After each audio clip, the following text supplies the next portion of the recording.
Puji dan rasa syukur marilah kita panjatkan kehadirat Allah Subhanahu wa taala yang telah senantiasa memberikan rahmat taufik serta hidayahnya sehingga pada hari ini Selasa tanggal 24 Juni 2025 kita semua dapat hadir bertemu dan berkumpul di gedung PKK Kabupaten Jombang dalam kegiatan peran pemberdayaan kesehatan keluarga dalam mencegah dan pengendalian kesehatan jiwa dan nafsa. Keluarga adalah benteng utama dalam mencegah penyalahgunaan nafsa dan menjaga kesehatan mental anggota keluarga.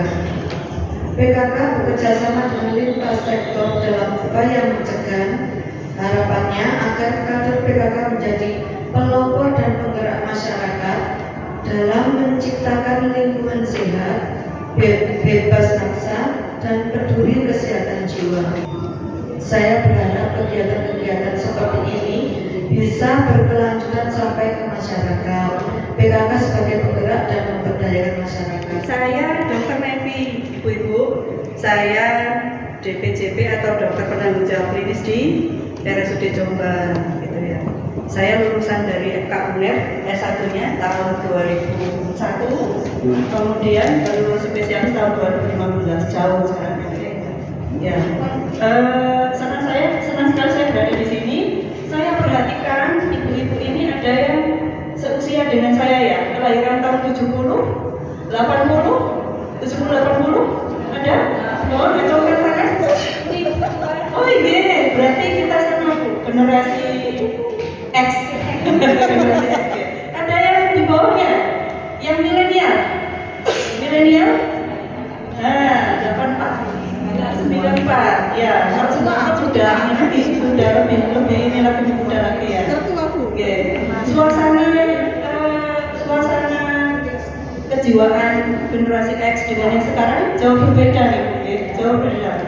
Tetap senang, tapi ada beberapa hal yang agak-agak mengejutkan gitu. Kalau yang sudah milenial ke sini sudah lebih mengglobal gitu, lebih kontaknya dengan internasional lebih baik, gitu ya. Yang saya rasakan sekali adalah pengasuhan dari golongan ibu-ibu kita dengan yang golongan anak-anak kita itu sudah sedikit berbeda ya. Kedekatan dengan keluarga terutama saya amati agak sedikit lebih renggang kalau sekarang di beberapa kasus ya, karena saya lihatnya dari kasus. Oke. Apa saja yang akan kita bahas hari ini Bu-ibu? Yang pertama kita akan bahas tentang kesehatan jiwa, sehat jiwa ya. Sehat jiwa, antara sehat jiwa dengan gangguan jiwa itu adalah suatu kontinum. Ada tengah-tengahnya di sini yang bisa kita masuk untuk pencegahan gitu ya. Tengahnya itu masalah kesehatan mental namanya. Kemudian kita juga akan bahas etiologi, dan etiologi itu penyebab ya. Dan etiologi masalah atau etiologi gangguan jiwa. Kenapa kita belajar etiologi? Supaya kita bisa intervensi. Kan kalau mengatasi sesuatu dari sebabnya gitu ya, jadi kita mencegah sesuatu juga dari sebabnya gitu ya. Oke. Kemudian faktor penentu, jadi apa yang perlu kita perkuat, apa yang perlu kita waspadai supaya kita bisa sehat jiwa. Faktor penentunya apa saja. Kemudian peran ibu, tadi judulnya agak sedikit berbeda dengan temanya ya, karena ibu itu lebih umum gitu. Dan kesehatan jiwa itu juga menyangkut di dalamnya masalah penggunaan nafsa gitu ya. Kemudian saya kalau ada waktu nanti kita latihan grounding, perlu banget latihan grounding. Mungkin beberapa sudah pernah mencoba ya. Latihan grounding itu sangat membantu ketika kita stres, tidak bisa move on. Nah itu pakai grounding bisa. Barangkali juga sudah tahu ya, ini sehat jiwa, kriteria sehat jiwa menurut WHO. Insya Allah nanti slide-nya akan kita bagikan ya, Bu panitia ya. Jadi sehat jiwa adalah keadaan sejahtera atau keadaan sentosa istilahnya ya, di mana setiap orang menyadari potensinya masing-masing gitu. Jadi dia sadar dia itu memang kadang sedih, tapi ada potensi yang bisa diperansertakan untuk masyarakat dan dia bisa mengatasi masalah dalam keadaan normal. Jadi kalau masalahnya dalam keadaan tidak normal ya pasti ada gejolak, pasti ada, itu masih sehat. Tapi kalau keadaan normal saja dia kesulitan mengatasi lah, mungkin masalah mungkin ada tidak sehat jiwa gitu ya. Dan dapat bekerja dengan sukses dan produktif. Bekerja di sini tidak harus menghasilkan uang. Kalau ibu-ibu ini bekerja menghasilkan apa tuh? Biasanya yang tidak punya, tidak ada mata pencaharian, ibu bekerja menghasilkan kesejahteraan keluarga, ya, menghasilkan kesehatan keluarga, gitu ya, ketentraman di keluarga. Ini juga produktif, meskipun tidak berupa uang, bisa berupa pahala, gitu ya. Dan berperan juga dalam masyarakat. Jadi kalau ada sesuatu di masyarakat itu tidak dimanja, gitu ya, tidak. Terus bukan urusanku, kita ada sedikit peran, gitu ya. Misalnya dari tangga nih, kalau tahu kalau ada yang kesulitan itu dibantu sedikit-sedikit. Itu sehat jiwa namanya. Sehat jiwa itu adalah komponen integral dari kesehatan. Tidak ada sehat tanpa sehat jiwa. Jadi kalau sehat fisik saja tidak cukup kalau tidak disertai sehat jiwa. Dan sehat jiwa ini adalah juga pilar di mana tidak hanya untuk individu saja, tapi secara kolektif itu bisa untuk membangun masyarakat berikutnya, gitu ya. Dan ini adalah merupakan hak asasi manusia, bukan hanya sehat fisik, aslinya tapi juga sehat jiwa. Nah, ini ciri sehat jiwa dari yang tadi ya. Yang pertama, adaptif, dapat menyesuaikan diri. Yang kedua, produktif, berhasil karya, meskipun tidak berupa materi, gitu ya, hasil karyanya ya, bisa berupa jasa, bisa berupa doa, gitu ya. Yang ketiga, responsible atau bertanggung jawab. Jadi dia kalau melakukan sesuatu, dia tahu konsekuensinya dan akan menanggung dengan bertanggung jawab, gitu ya. Kemudian able to this, jadi bisa bergembira dalam kondisi apapun. Misalnya lagi sakit gitu, bisa lihat sisi-sisi humor dari sakitnya. Susah ya mungkin. Kalau sakit ya sakit, ya. Tapi kan ada hal-hal tertentu yang kadang-kadang terselip di antara sakit itu hikmah dan sebagainya itu yang bisa kita ambil, gitu ya. Itu able to please dalam situasi bagaimanapun. Kemudian able to love, berdaya kasih, empati, gitu ya.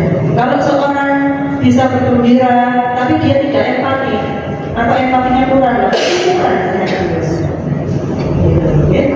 kemudian yang keenam, mastering the barrier of life, ya. Jadi tiap-tiap usia itu ada keterampilan mental tertentu yang harus dikuasai, gitu ya. Misalnya kalau bayi, gitu ya, bayi itu harus nanti ketika usia sekitar 6 bulanan dia mulai tahu bahwa ini ibuku, ini biasanya kalau aku nangis dia akan memberi sesuatu kepadaku sehingga aku tenang. Itu periode perangkuman menyusui ya. Jadi dia akan bisa menenangkan diri ketika didatangi. Kalau sudah usia 7 tahun, dia sudah harus bisa bermain dengan anak lain, ya. Mulai bisa melakukan permainan yang tipe meniru, begitu. Kemudian permainan yang tipe bertanding, permainan yang tipe kayak apa ya, saling mencari seperti itu, berian gitu ya. Nah, ini sudah mulai bisa seperti itu, bisa mulai di sekolah bisa menerima pelajaran, bisa mulai membaca sedikit-sedikit ya itu kalau sekitar 7 tahun. Kalau sudah 50 tahun seperti saya, mastering outline-nya harus sudah mulai bisa punya kader, gitu ya, harus bisa mewariskan ilmunya ke seseorang yang lain, gitu, supaya hidupnya jadi lebih bermakna, gitu. Jadi kalau setahun dari umur 20 sampai 50 tahun nggak ada perubahan, nah itu mungkin kurang sehat jiwa, karena mastering the barrier of life-nya masih kurang setelah 50 tahun, gitu ya. Saya 50 tahun umur saya Nah, ini setelah kita bahas sehat jiwa, kita bahas gangguan ya.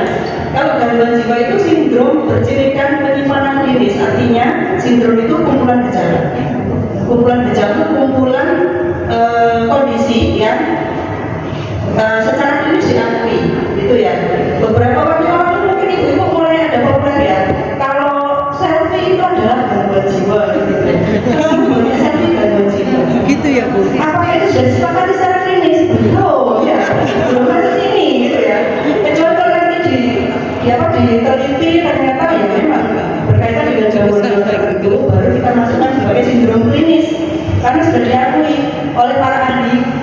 bergerak di bidang itu sebagai sindrom klinis. Sementara ini belum ya Bu ya.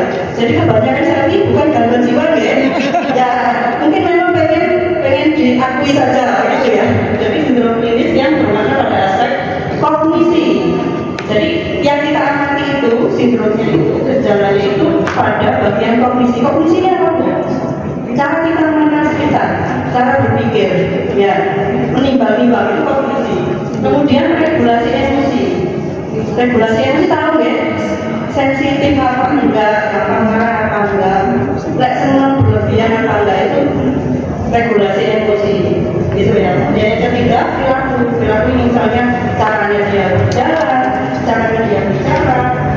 Ada gangguan tertentu yang berkaitan dengan cara bicara. Kalau cara bicaranya terlalu banyak menekan, terus kemudian suaranya keras, dan itu mungkin panik orangnya.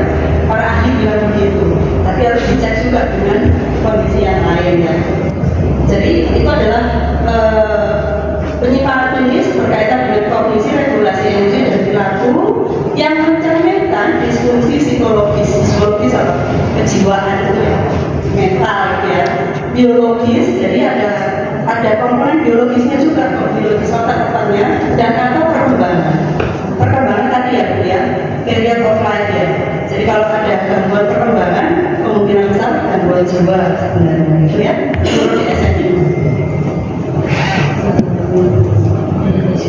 Umumnya itu tadi itu gejala di kognitif, regulasi emosi dan perilaku tadi menimbulkan distres atau disabilitas. Distres itu tertekan ya, hidupku penuh tekanan, tertekan. Atau disabilitas itu ketidakmampuan yang ada dalam fungsi sosial, pekerjaan atau aktivitas pentingnya lain, misalnya praksi. Kalau sudah sampai tidak bisa merawat diri, sudah berhari-hari di kamar terus tidur, ya sudah gangguan gitu ya. Nggak mandi berhari-hari. Kalau di sini yang mandi berhari mungkin tadi, kalau di luar negeri sana mandinya masih sekali atau 3 kali, bukan gangguan kalau di sana gitu ya. Kalau di sini gangguan mungkin gitu ya. Pekerjaan dan aktivitasnya berat, jadi nggak bisa sekolah, nggak bisa bekerja gara-gara ada masalah di kognisi, regulasi emosi dan perilakunya tadi. Nah, poin pentingnya dari sini ya, kita lihat gangguan jiwa ya, disebut gangguan jiwa kalau ada sindrom atau kumpulan gejala yang berada dalam kognisi, regulasi emosi dan perilaku. Regulasi emosi yang mengatur emosi ya dan perilaku. Yang akibat dari biologis, psikologis atau perkembangan gitu ya, dan menimbulkan distres atau disabilitas, tidak membuat gangguan. Ada masalah perilaku tertentu atau model berpikir tertentu yang menyebabkan yang ada gangguan biologisnya, sehingga menyebabkan dia tidak bisa bekerja dengan baik atau berperilaku berfungsi dengan baik di masyarakat. Gangguan jiwa. Nah, bukan respon ya, bukan respon dari suatu respon yang digerakkan, bukan yang bersifat sementara, tapi yang bersifat lebih panjang dari sementara. Sementara itu hitungannya 2 minggu sampai 6 bulan. Jadi kalau orang misalnya kehilangan suami yang sangat dicintai, yang sudah mereka sudah dekat selama misalnya 50 tahun gitu ya, ya wajar kalau dia sedih. Mungkin sedihnya nggak lama, kalau nggak sedih kira-kira nanti mau mencurigakan gitu ya. Ini nggak aku tadi, maskin tadi, tapi orang udah. Jadi kadang-kadang sedih itu dicecel gitu, lagi nggak pasti sedih, saat orang sedih teman gitu ya. Kadang sampai ikut meninggal juga yang perempuan itu seperti itu. Bukan respon, jadi karena ada peristiwa yang besar, kemudian dia respon dengan sedihnya sementara, suatu saat itu boleh ya bukan gangguan jiwa ya. Dan bukan perilaku minoritas, contohnya tidak mandi tadi kalau di Indonesia itu dia orang B, kebiasaan tidak mandi. Di sini bukan pada gangguan jiwa ya Bu, karena kebiasaan itu di sana gitu ya, karena di sini jadi minoritas gitu. Terus ini klasifikasi gangguan jiwa menurut DSM-5. Sebenarnya lebih sulit sih, lebih enak kalau pakai PPDGJ. Sekarang yang pakai PPDGJ itu PPDGJ, tapi saya kenapa saya lebih canggih ya kalau ya. Jadi gangguan jiwa itu ada gangguan neurodevelopmental, gangguan perkembangan syaraf, ini masuk gangguan jiwa. Contohnya apa?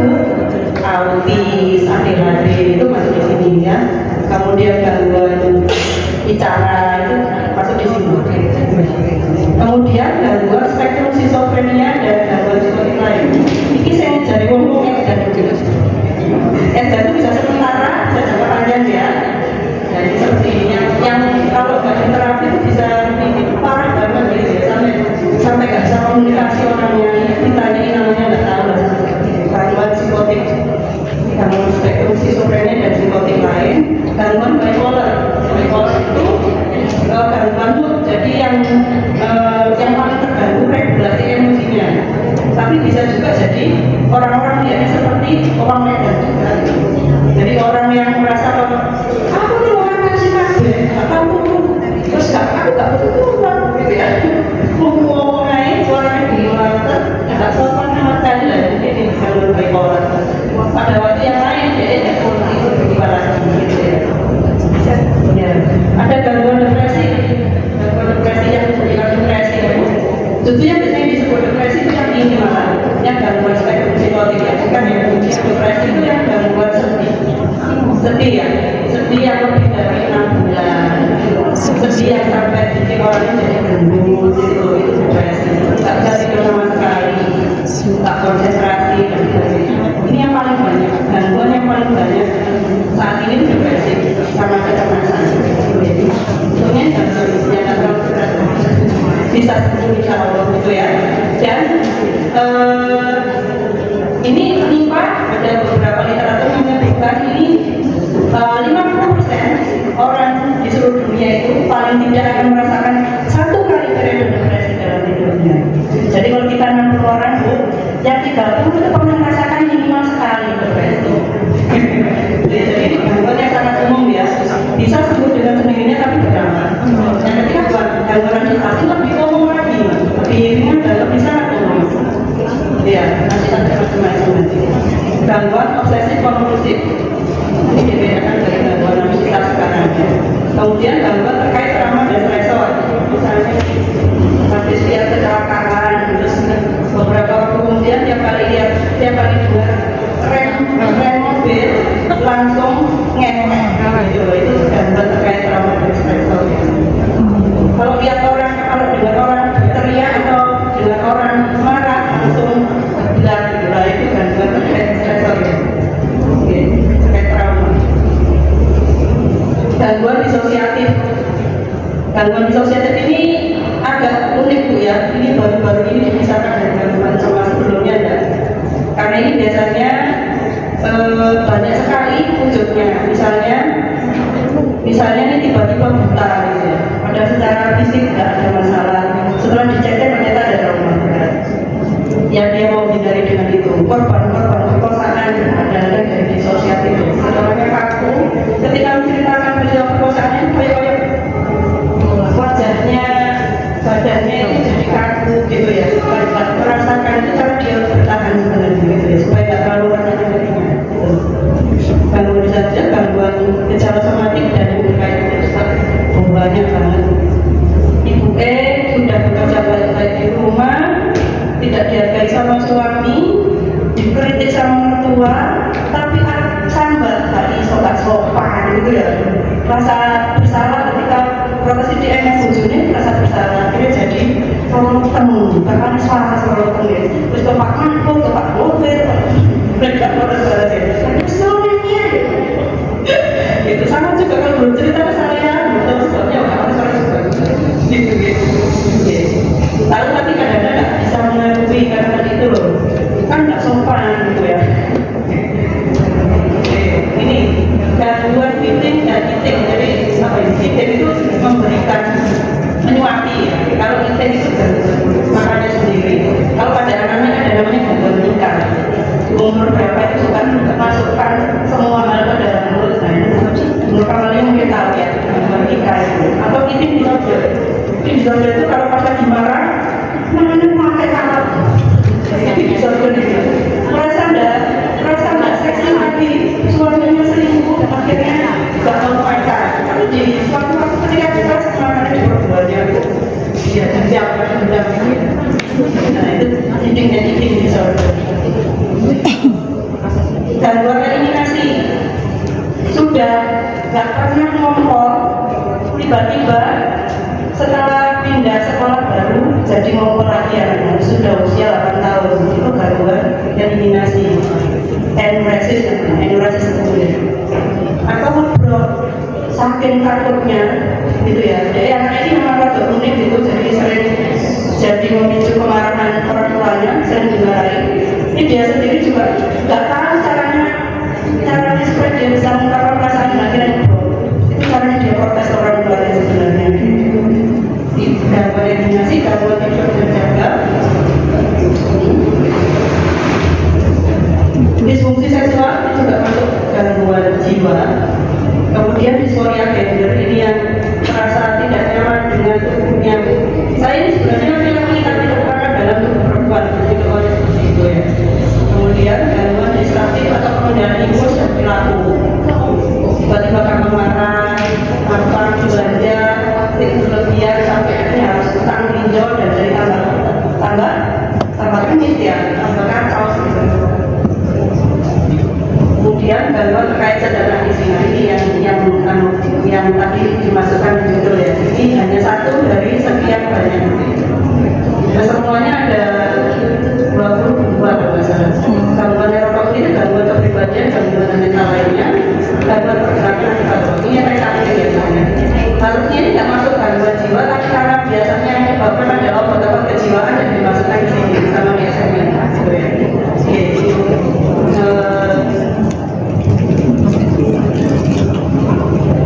selanjutnya kondisi lain yang menjadi perhatian klinis yang sekarang ini lagi ngetren siapa remaja dan dewasa muda itu menyakiti diri sendiri banyak sekali kasusnya ya ini pada tahun 2019 ini masih kondisi untuk kajian pada masa depan contohnya kayak kita bicarakan tadi selfie ya contohnya seperti itu tidak masuk tidak bisa masuk sindrom psikosis ringan kemudian depresi dengan mania yang ringan gangguan bukan cita kompleks yang menetap jadi sedih terus suaminya meninggal sedih terus tidak pernah sembuh nah itu gangguan penggunaan kafein ada yang suka kopi? Ada saya juga suka kopi oke ternyata kalau sampai berlebihan sekali dia sudah diteliti maka itu juga jadi penyebab suatu adiksi tertentu masih diteliti tahun 2019 atau sekarang yang jelas ini internet gaming disorder jadi penggunaan internet untuk bermain game ini sudah bukan lagi kondisi kajian dari masa depan sudah jadi gangguan warga jadi gangguan gaming disorder itu ada ya gangguan yang terkait alkohol dalam kandungan ini ada juga masih diteliti ya masih diteliti nah ini yang saya bilang tadi yang lebih banyak itu gangguan perilaku bunuh diri dan menyakiti diri sendiri sekarang mulai banyak datang sendiri kadang-kadang kenapa kok nggak diantar deh nggak ada yang mengantar dong kamu nggak bilang ke orang tua nggak berani dong dibilang nanti saya malah dihati gitu ya takut dihati karena saya juga orang tua ya kadang-kadang yang diceritakan itu saja ya sebagai orang tua saya juga bilang ibu saya nunggu kamu saya nggak bisa bilang gitu ya sebagai orang tua gitu yang perlu dipahami gitu dan ini kita banyak yang artinya diri sendiri nanti sama lagi gangguan seperti laku bunuh diri ya seperti itu saya sampai harus khusus lagi ya nah ini jadi ini kontinum ya antara sehat jiwa sampai jadi gangguan jiwa di tengah-tengahnya ada masalah-masalah yang harus kita selesaikan masalah-masalah nah sebenarnya Bu masalah kesehatan jiwa itu bisa jadi mendasari masalah-masalah lain contohnya kesehatan fisik ya kalau itu ada hipertensi esensial ya dokter ya hipertensi esensial itu biasanya itu berkaitan dengan kecemasan sebenarnya ya jadi kalau hipertensi nggak diketahui sebabnya coba itu cek bagaimana selama ini ibu mengelola emosinya gitu.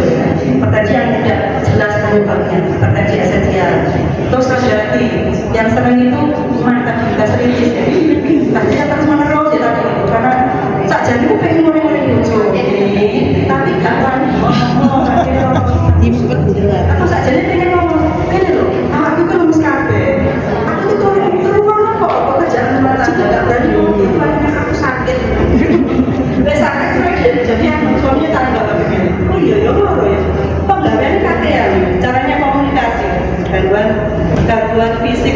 atau sebenarnya cara berkomunikasi yang tidak bisa dilakukan secara terus terang. Karena kalau kita mengeluh perasaan kita itu yang ditanggapi kan keluhan fisik kan gitu ya. Nah, gitu. Jadi gangguan fisik. Ini ada juga masalah sosial budaya. Contohnya apa ini? Anak pan. Itu ya. Kemudian apa lagi ya? Masalah sosial budaya apa bu kira-kira yang lain? Masalah sosial budaya lain? Anak pan. Siapa lagi ya masalah yang ya itu ya masalah budayanya, sosial budayanya. Mungkin kemiskinan juga bisa sebenarnya. Kemiskinan itu berkaitan dengan depresi, perasaan bahwa saya nggak mampu, kurung-kurung mundur dicek, ya. Pasti nasib semuanya gini, cenderung menyerah ya. Bisa jadi masalah sosial yang sebenarnya berkaitan dengan kesehatan jiwa. Ada intinya di situ. Yang jelas masalah hukum kriminal ya. Saya sedih banget jadi 1 tahun ini dari bulan Januari sampai katakan bulan Mei kemarin ya, saya sudah melakukan visum beberapa kali kasus pembunuhan dan perkosaan.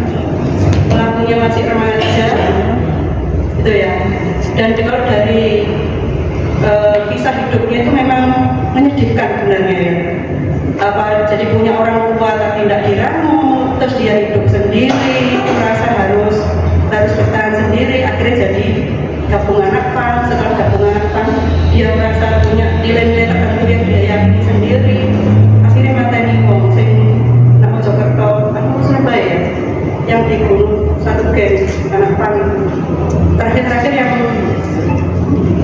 yang anak perempuan dibuang di sungai itu juga pelakunya itu sebenarnya. Jadi ada depresinya yang satu gitu ya. Satunya lagi pengasuhannya yang kurang baik. Dia nggak tahu mana benar mana salah. Jadi dia ikut neneknya, apa-apa diikuti kelihatannya ya. Jadi nggak tahu batasan mana yang boleh mana yang nggak. Sekolah nggak kok gitu ya. Yang tiga orang yang memperkosa dan membunuh dibuang ke sungai itu, yang 2 tidak lulus SMP, yang 2, yang 1 masih SMK, tapi sering bolos. Jadi itu kalau ada bolos atau mulai nggak suka sekolah, bukan karena hobi sekolah ya, harus diwaspadai. Kadang-kadang perilaku yang lain nanti ngikut dari situ, gitu ya. Dan ada penggunaan zatnya juga ya, alkohol biasanya. Dikira alkohol itu biasa-biasa aja gitu ya. Alkohol itu ya mengantarkan ke setan ya. Itu pintu masuk setan ya. Masuknya setan di situ ya. Seperti itu ya. Makanya kita itu setetes pun nggak boleh. Karena itu pintu masuk. Gitu ya. Next. Nah, situasi terkini yang saya coba ceritakan ya. Kasus anksiety dan depresi pasca pandemi kemarin. Jadi COVID itu kira-kira sudah mulai surut sekitar 2022-2023. Tapi dampak sosialnya, dampak ekonomi masih ada. Sampai sekarang ini masih ada yang sering-sering PTSD itu masih ada. Gak punya teman. Harusnya sekolah itu sekolah masuk biasa, jadi sekolah online, daring. Dampaknya ada. Anak saya yang nggak daring sama yang daring itu beda. Sikapnya terhadap internet, terhadap bergaul dengan orang lain berbeda, gitu ya. Ini dampaknya meningkatkan kasus anxiety depresi sekolah dan remaja banyak sekarang ini. Situasi terkini ya katanya. Dan itu yang sedang diwaspadai oleh WHO dan Denkes kita ya. Disrupsi informasi ya, Internet of All Things, gitu ya. Kemudian penggunaan sosial media. Di satu sisi internet itu namanya teknologi ya, pasti pedang bermata dua. Di satu sisi dia baik untuk cari-cari sumber ilmiah yang terpercaya bagus. Bahkan untuk menemani mereka-mereka yang kesepian bisa pakai ChatGPT, pakai apa itu bisa. Saya punya pasien borderline personality yang dia merasa sendirian terus. Dia itu ingin ada orang yang tiap hari menyapa dia, tiap hari menanyakan kabarnya dia, dan itu nggak bisa dilakukan oleh keluarganya maupun temannya karena dia ada masalah relasi gitu ya. Dan memang dia sendiri kadang-kadang yang bikin masalah gitu ya. Dan dia tentu saja nggak bisa mengakses ke provider kesehatan seperti saya atau psikolognya dia terus-terus tiap hari gitu. Akhirnya dia agak terhibur dengan pakai ChatGPT. Jadi tiap hari dia disapa. Apa kabarmu hari ini? Apa aja rencanamu hari ini? Ayo tak temani lakukan ini dan itu gitu. Dia senang dengan itu. Padahal itu mesin. Tapi lumayan ya, bisa menemani gitu loh.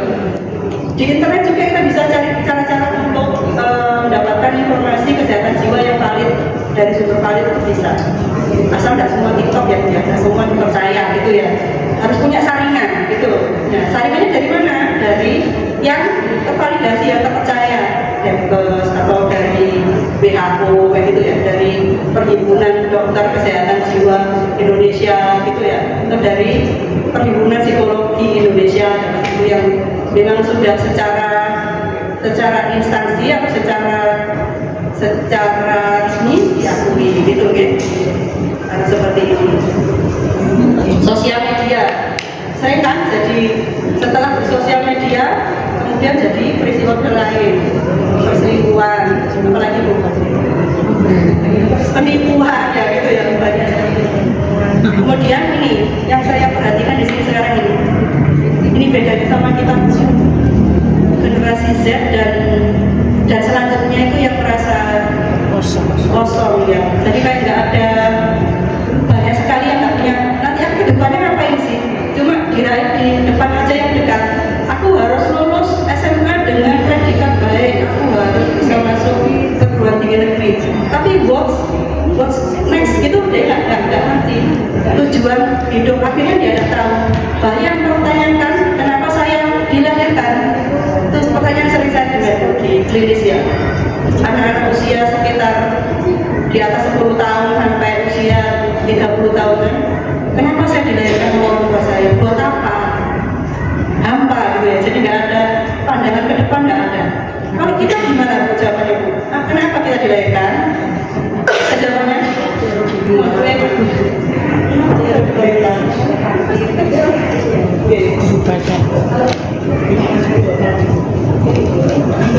Kenapa kita kok dilahirkan? Sebetulnya kita tidak minta dilahirkan dari ibu yang kaya atau yang meminta yang lebih Bu ya. Kita itu takdirnya dilahirkan oleh ibu siapa, bapak siapa.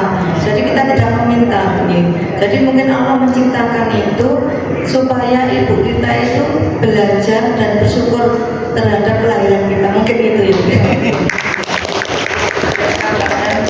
Kenapa kita dilahirkan? Di dalam Al-Quran sudah dijelaskan dalam ayat pertama khalaqul insana kita Allah tidak menjadikan atau melahirkan jin dan manusia kecuali hanya untuk beribadah. Azariat 57 bukan masalah. Azariat 56. Oh 56 ya. Oke. Nah, kalau yang seperti itu saya utarakan ke pasien saya, pertama saya bukan nyai ya, bukan guru, bukan ustazah. Jadi saya tahu yang permukaannya aja. Kedua, seringkali mereka bertanya, apa itu betul? Apa itu betul? Jawabannya apa? Kira-kira apa itu benar? Benar. Buktikannya gimana? Bagaimana membuktikannya? Saya agnostik. Itu banyak begitu. Saya ateis dan agnostik. Saya tidak percaya agama apapun. Banyak yang kayak gitu. Ya, jawabannya ya jujur aja. Saya nggak bisa buktikan sekarang. Itu yang saya dengar dari yang saya punya literatur. Kalau kamu mau baca lebih lanjut, monggo. Tapi dengan seperti itu kita jadi punya tujuan. Kita jadi punya pegangan kalau terjadi sesuatu. Kita nggak tiba-tiba berhenti di tempat gitu ya. Ya, tidak terbawa ke hal-hal yang negatif. Ya, dengan seperti itu ada gunanya gitu ya. Ya, meskipun kamu yakini atau tidak terserah dia gitu ya. Tapi coba kali belajar lebih jauh gitu ya. Ibaratnya agnostik, nyambung terus. Itu yang bikin saya kadang-kadang diet gitu. Tak jawab apa gitu ya. Tapi ya tadi saya berusaha bersikap jujur bahwa itu yang saya yakini, itu yang saya peroleh dari bacaan yang saya baca. Dan saya ini sudah cukup tua membaca banyak hal gitu ya. Kamu mungkin bacaanmu baru Nietzsche atau apa? Yang lagi ngetren sekarang apa ya? Bacaan teras. Mark Antony, Marcus Aurelius kayak gitu. Itu ya sebagian aja, yang lain juga masih banyak gitu ya. Suruh mereka baca lebih banyak lagi. Itu habiskan waktunya untuk gitu. Oke. Sedih ya Bu? Wajar ya. Oke. Ini loneliness ini akibat individualisme. Dan yang saya bilang tadi ya, ikatan keluarga sekarang ini, orang tua yang lahir tahun 2000-an lah, yang sudah mulai waktu lahir itu sudah ada HP, ada ponsel. Seolah mereka punya dunia sendiri gitu ya. Dan ikatan keluarga jadi longgar karena itu. Itu menimbulkan individualisme. Orang jadi balik-balikan juga antara dirinya sama orang lain, sama yang lagi muncul rasa nggak bersyukur kadang-kadang gitu ya. Nah, tapi bisa juga jadi jalan bersyukur sebenarnya gitu ya. Dan ini nanti akan muncul loneliness ini, kesepian. Ini jadi masalah yang sedang disorot oleh loneliness. Ini loneliness ya. Dan ini kalau orang barat kan individualis ya, ikatan keluarganya nggak begitu kuat, dan mereka kadang-kadang banyak sekali yang tidak percaya dengan nilai-nilai keluarga. Beda dengan ibu-ibu ini ya, kita dididik di sini dengan nilai keluarga yang kuat, dan ternyata sekarang ini di postmodern ini baru terbukti bahwa ikatan keluarga itu bisa mencegah ini loneliness.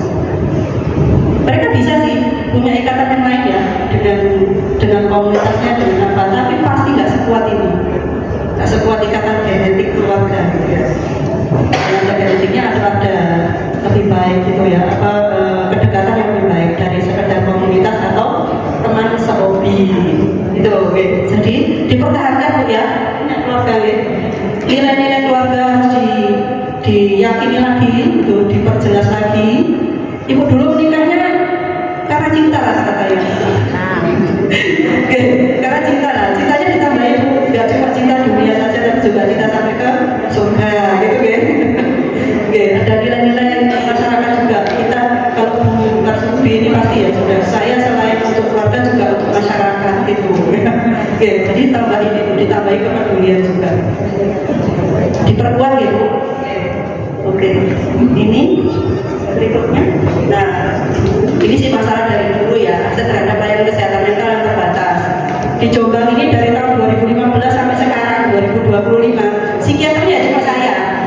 Ada masalah apa saja ke saya, visum ya, pemeriksaan CPNS ya, meriksa pasien gangguan gelisah, meriksa anak sekolah ya saya Bu. Padahal saya kan terbatas ya. Tapi sampai sekarang alhamdulillah ini penantunya Bu Windy ini alhamdulillah mau masuk psikiatri. Nah, baru masuk, saya masih harus menunggu 4 tahun lagi gitu ya. Sudah mulai ada minat untuk ke psikiatri gitu ya. Tapi saya dari 2000 sampai sekarang itu sendirian ya. Jadi kadang-kadang itu di komen pasien karena saya kan juga butuh tidur, butuh capek ya. Usia sudah 50 tahun, badannya sudah tinu-tinu semua. Apalagi berat badan ini susah dikontrol gitu ya. Jadi ini dengkulnya udah enggak diajak lari ke saya kan ya. Teman dengkul gitu ya. Itu kadang-kadang batasi pasien, batasi apa? Ketika praktek swasta saya batasi cuma 15, diprotes sama orang. Loh, dok kok gak ditambahin 1 atau 2 pintu? Saya sudah kabur datang ini udah gak iso ya. Kalau aku tak turuti sampai 20 lah, aku mulai jam 9 lah. Kapan turun gitu ya? Selesai saya ya sehat jiwa ini, karena sehat jiwa juga dipengaruhi oleh fisiknya, gitu ya. Oke. Nah, ini stigma dan isu terhadap isu kesehatan mental ini juga masih besar, termasuk di lingkungan kesehatan sendiri ya. Seringkali kalau saya ke rumah yang lain itu, dok ini diobati aja, itu sebenarnya stigma loh ya. Kenapa sih kok harus begitu? Ini bukan lucu-lucuan gitu ya, tapi ya nggak apa-apa, saya terima saja gitu ya. Kesehatan jiwa itu ya sama yang lain. Bidang psikiatri itu sama seperti bidang yang lain ya. Ada landasan ilmunya, ada penelitiannya, seperti bukan ilmu ujung gitu, tebak-tebakan beda itu ilmu yang lain lagi, bukan gitu ya. Gitu. Next. Nah, ini sudah sampai di sini udah mulai. Jadi etiologi gangguan jiwa tadi itu ada beberapa faktor kan tadi ya, biologi, psikologi dan perkembangan. Gitu.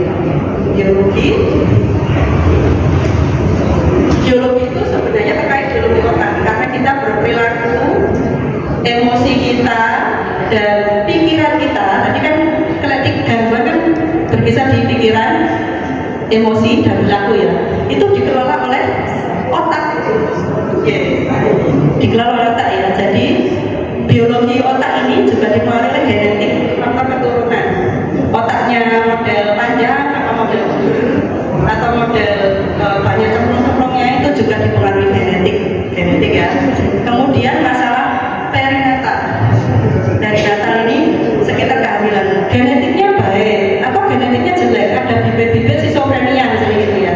Tapi sejauh yang saya tahu schizophrenia itu gennya tidak akan keceklek, tidak akan muruk kalau tidak ada masalah di perinatal. Apa saja masalah perinatal yang mengantar kepada schizophrenia? Antara lain kurang gizi besi itu berpengaruh. Jadi penting loh ya, posyandu itu penting. Apa itu namanya? ANC itu penting sekali. Biasanya yang nyetel kader kan, nah kader itu juga di PKK juga loh. Itu bisa berperan di sini, di mengawasi ibu hamil. Kalau dia ada faktor keturunan schizophrenia atau dia sendiri schizophrenia, yang gennya pasti diturunkan kira-kira 12 sampai 50% ke anaknya, itu bisa dikelola supaya nggak muncul Bu. Kalau perinatalnya bagus, tidak ada kurang gizi besi, tidak ada kurang folat, tidak ada kurang vitamin D, tidak gampang sakit ibunya, dan ibunya nggak depresi gitu ya. Tidak ada orang merokok di sekitarnya, itu dua faktor yang pengaruh ini. Kalau untuk schizophrenia ya, gitu. Terus lahirnya juga tidak lama. Salah satu faktor yang lain adalah kelahiran yang lama. Alhamdulillah sekarang dokter objin banyak ya. Kemudian bidang-bidang juga sudah namanya sikap-sikap semua. Jadi kalau ada masalah sedikit langsung konsul gitu ya, supaya nggak terjadi kelahiran yang lama. Kelahiran lama itu nanti memicu gennya. Masalah perinatal itu memicu gen, gitu ya. Nanti harusnya keturunan schizophrenia 50% nggak jadi schizophrenia, jadi akhirnya gara-gara waktu bersalinnya lama. Nanti kelihatan dari usia awal itu jalannya terlambat, bicaranya juga terlambat, sosialisasinya bermasalah seperti itu dari awal. Jadi perinatal ini penting ya Bu, dan Ibu bisa berperan di sini. Kalau genetik itu bisa berperan nggak? Nggak bisa ya, soalnya titik teknologi jalanan soko sakit-sakitnya gitu ya. Sebenarnya yang mau dilarang ya, ada genetik itu mbak-mbaknya ada yang gangguan jiwa, maksudnya dilarang. Nah itu melanggar hak asasi Bu. Jadi kan bisa berperan ya, nggak bisa berperan di sini. Kecuali kalau nanti ada terapi genetik sedang dikembangkan itu, dan saya nggak yakin kapan itu jadi. Ya jadi kalau genetik kita nggak bisa berperan banyak, tapi kalau di perinatal ini bisa. Dengan merawat ibu hamil sebaik mungkin, dengan merawat remaja putri sebaik mungkin. Ibu-ibu kesulitan nggak memberikan pil tambah darah ke putrinya yang remaja? Ya, sulit. Kalau saya kesulitan, harus dicek terus tiap hari kan dipetaki gitu ya. Ayo 10 tablet gitu ya. Gitu. Saya sendiri juga sering lupa soalnya, jadi nggak kasih contoh yang baik berarti ya. Kalau ibu juga lupa ya sih tak minum tapi yang minum kebetulan bersamaan situasinya. Jadi masalah ini ekspos gizi Bu. Gizi juga pengaruh ya, gizi besi, asam folat, protein yang cukup itu juga berpengaruh untuk depresi juga bisa, untuk gangguan kognitif bisa ya, yang proteinnya cukup tinggi. Kemudian ini trauma ini ada dua, trauma fisik maupun trauma psikologis. Trauma fisik contohnya apa? Jatuh, cedera, itu ya, cedera kalau ada gangguan otak itu bisa jadi penyebab gangguan jiwa. Ada saya punya pasien yang orangnya sebelumnya baik-baik saja, kemudian dapat kecelakaan parah banget sampai harus dirawat di rumah sakit itu ada kira-kira hampir sebulan, 3 minggu lebih ya, 3 minggu lebih. Pulang-pulang dia jadi menurut saya jadi hiperseks, jadi sang jajan. Dia sudah bolak-balik ngomong ke istrinya terserah, aku pengen gini tapi ya kayak gitu itu. Jadi harus ditolong pakai obat supaya menekan hasratnya tadi. Itu pun masih bolong-bolong kadang-kadang, masih jajan. Jadi terpaksa harus dikonsulkan ke di sini juga jaga nih Bu, nanti ketularan HIV. Cek bojone nggak ketularan bisa nih. Soalnya orangnya susah dicegah gitu. Akibat trauma. Trauma psikologis jelas ya. Jadi korban kekerasan itu trauma ya. Jadi anak yang jadi korban kekerasan atau orang yang jadi korban kekerasan yang berat itu bisa mengganti cara berpikirnya jadi waspada terus gitu ya. Jadi merasa semua orang itu berbahaya buat dia. Kalau sudah seperti itu kan jadi sekolah juga pas-pas terus ya. Mau bekerja juga, aduh nggak bakal sukses ini di sini, nggak ada yang mendukungku gitu. Ya karena pola pikirnya begitu, harus dipelajari lagi ya, reedukasi dan sebagainya. Kemudian penyakit fisik ya, kejang, itu bisa mengaruhi otak gitu ya. Kejang mempengaruhi otak, dan saya seringkali menemukan orang kejang, setelah kejang itu jadi bingung, isok sampai ke kita ombone barang. Habis kejang ini juga penyakit fisik ya. Jadi faktor biologi berperan sekali ya Bu ya. Kalau di penyakit fisik ini atau di trauma ini peran itu apa? Kalau ini jelas ya, Renata sama gizi jelas gitu ya. Kalau ini trauma sama penyakit fisik, apa itu perannya kira-kira? Kalau ada trauma atau psikologis misalnya, mungkin Ibu bisa lakukan reedukasi, tapi itu proses masih panjang. Saya saja masih kesulitan ya, apalagi yang masih awam gitu. Kalau traumanya trauma fisik, ya diantarkan ke dokter, ya ditemukan dengan petugas yang bisa gitu ya. Dan penyakit fisik apa lagi Bu? Selain epilepsi, apa Bu? Tekanan darah tinggi ya, tekanan darah tinggi lagi ya. Kemudian diabetes, banyak ya Bu ya. Tahun 2020 kemarin itu saya dengar di Indonesia sudah 18 juta orang yang kena diabetes. Sekarang lebih banyak lagi ya. Ya masih baik-baik saja itu masih jalan-jalan di ini. Jadi kalau ada kita dari yang shock gara-gara kena diabetes itu, konconnya ada 18 juta rupiah gak apa-apa. Cuma kita harus dikelola ya.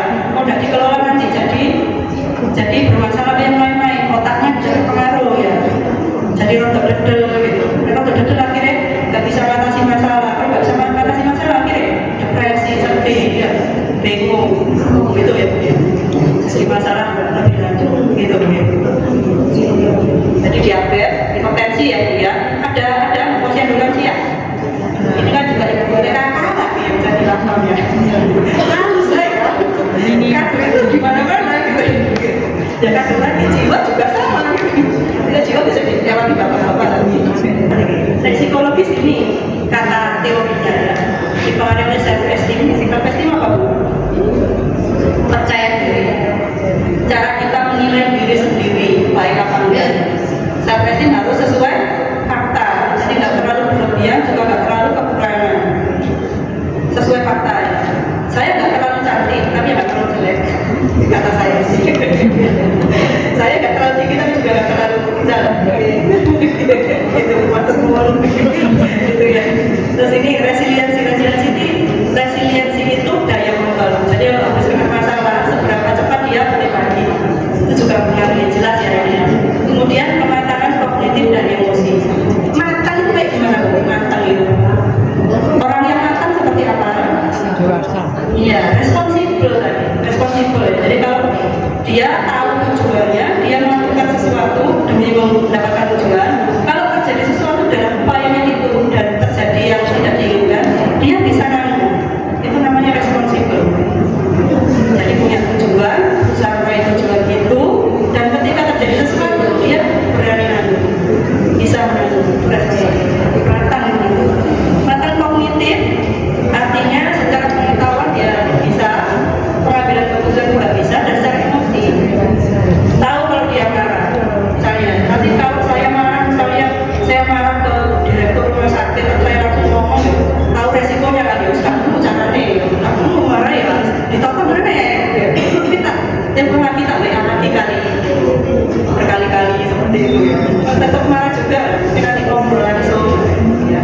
Jadi pematangan emosi juga perlu, dan keterampilan komunikasi. Kalau bicaranya kurang lancar, jadi mengungkapkan perasaannya juga jadi terhambat gitu, hambatan sedikit tekanan juga gitu ya. Jadi kalau pengen meningkatkan kesehatan jiwa dari aspek teori psikologi, lebih bantu untuk meningkatkan self esteem. Dengan cara apa? Meningkatkan self esteem ya, misalnya kepada keluarga kita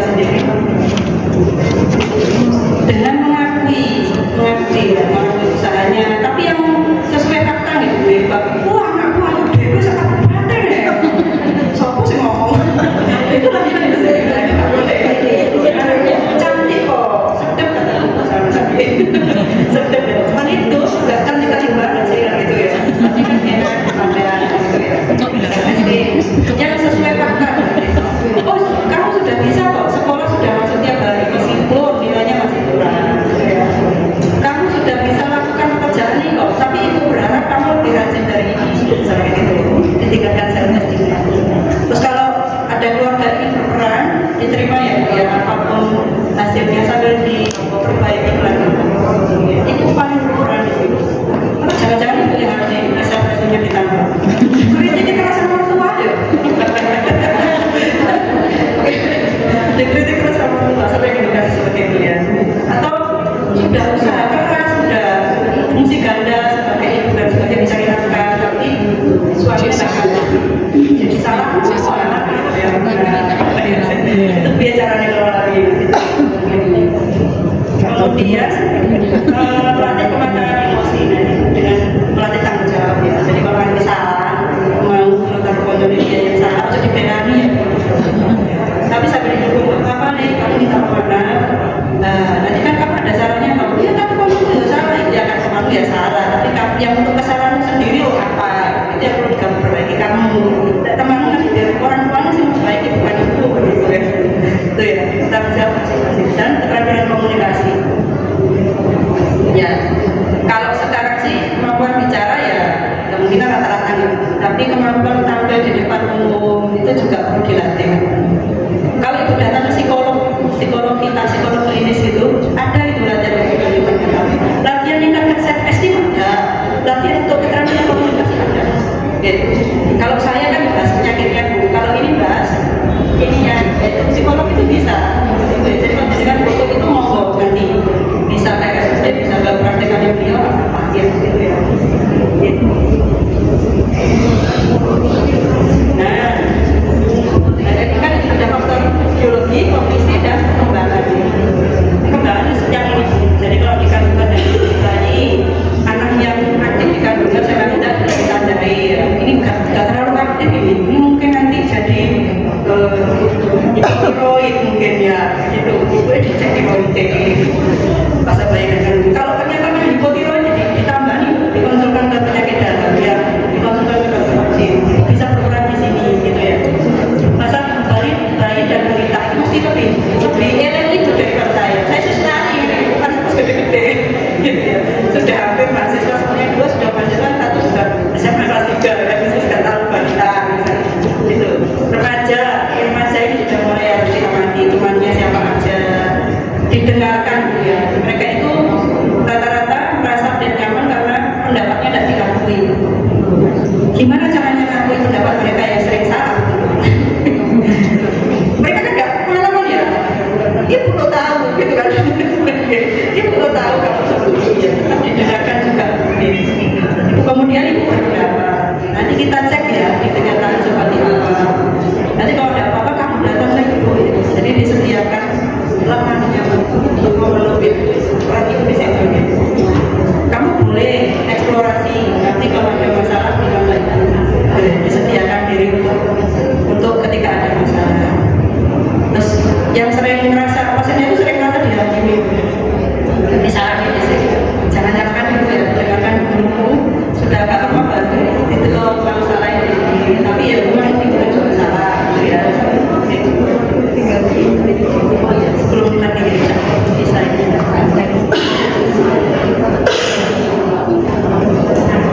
Terlalu asing ngomongnya. Nah, faktor-faktor tadi berperannya sepanjang umur gitu. Ini masih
ujian itu kan aman bagi keluarga. Biasanya ibu ini bisa juga bapak, tapi rata-rata ibu sambatnya anak ini, sambatnya bapak juga kayak ibu gitu. Dan dia berhubungan dengan ada peran lain bu, peran ganda tadi itu ya, ibu juga sebagai penyedia nafkah.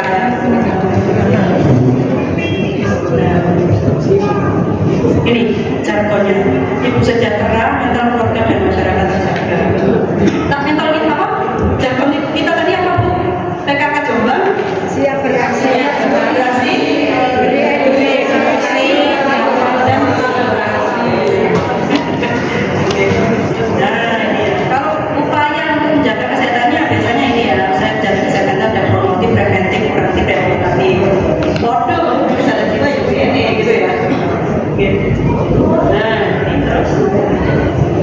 Nah, promotifnya ini bisa peran di sini. Meningkatkan pengetahuan keterampilan ya, karena tadi ibu harus beri edukasi. Kemudian keterampilannya valid loh ya, dari sumber yang valid, nggak berdasarkan TikTok ya.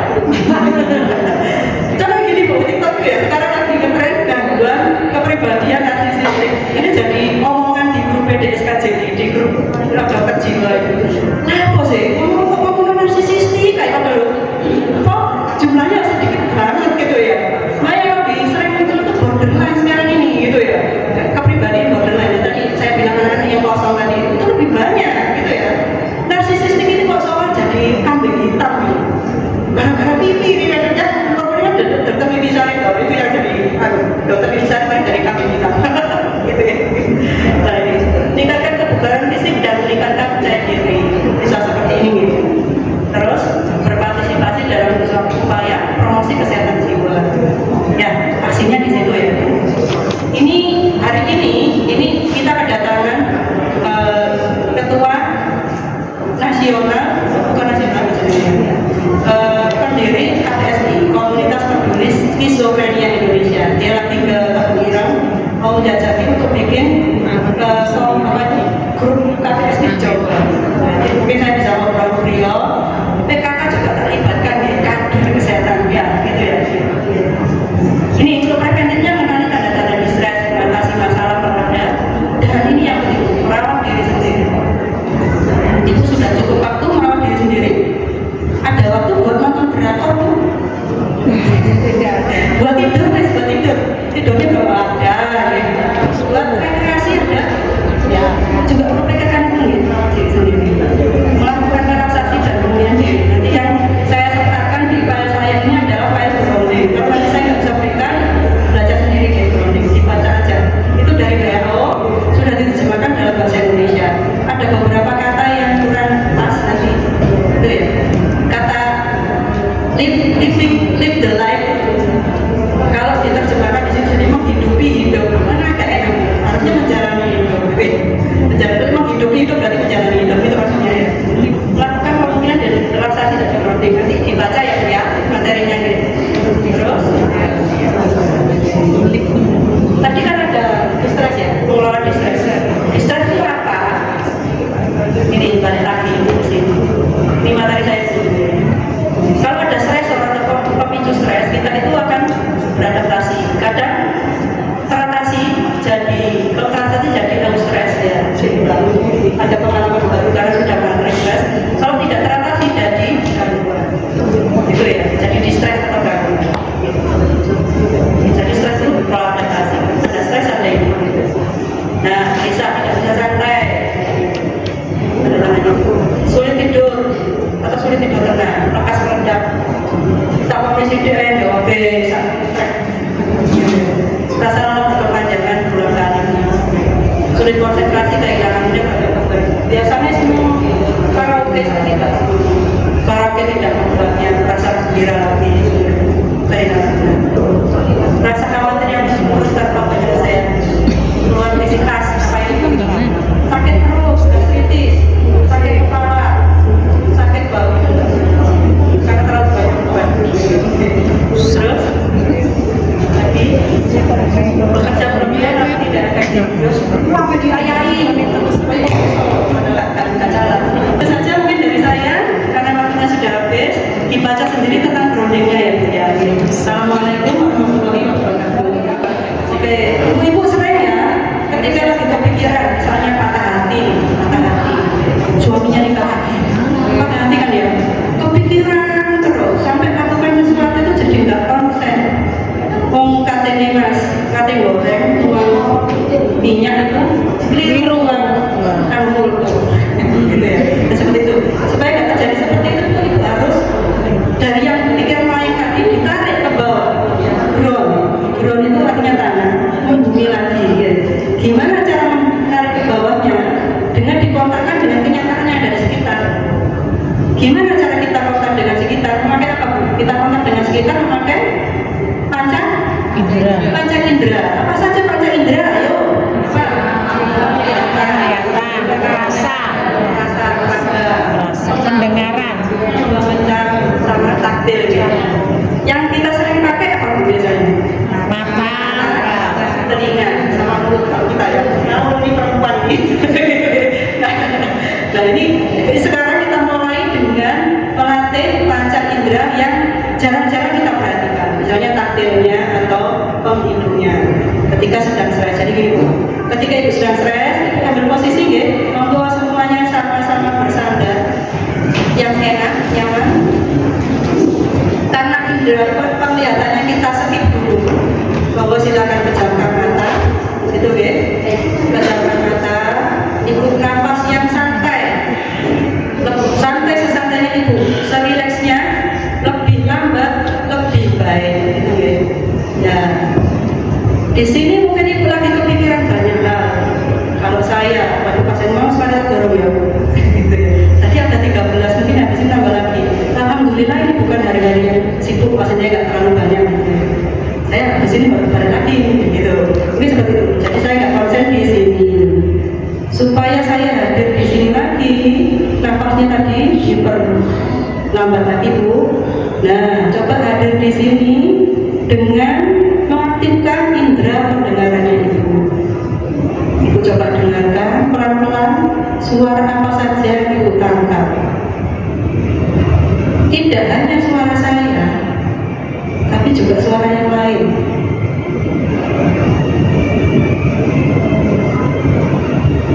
Jadi tahu ya Bu, di sana ada suara dangdutan, gitu ya. Suara AC, suara AC, suara listrik mungkin berdengung. Coba perhatikan, Ibu catat 5 suara yang Ibu dengar. 5 suara dicatat dalam hati ya. 5 suara yang didengar. Kalau sudah dapat 5, Ibu ambil nafas lagi yang tengah. Ganti ke panca indera yang lain. Panca indera taktil. Ibu rasakan kepala Ibu bersentuhan dengan jilbabnya. Ini jarang sekali dirasakan. Bersentuhan dengan jilbab, mungkin kalau yang pakai peniti dengan penitinya, gitu ya. Kemudian rasakan kain di lengannya Ibu.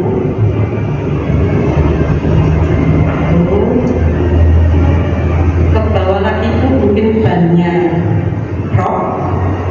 Dirasakan juga ikatannya dengan perut ya. Ke bawah lagi dirasakan sentuhan kainnya pada paha. Kemudian ke bawah lagi. Nah itu indera taktilnya seperti ini. Sekarang Ibu ambil nafas lagi tenang.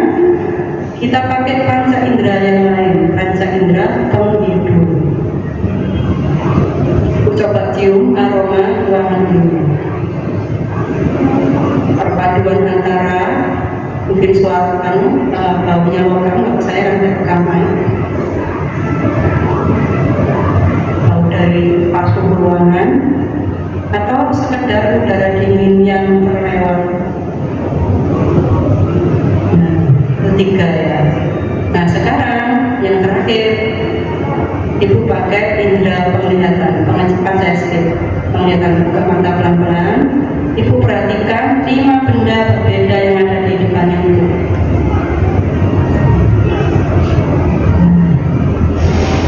Nah, oke, Ibu mulai lagi aktivitasnya sekarang. sakit.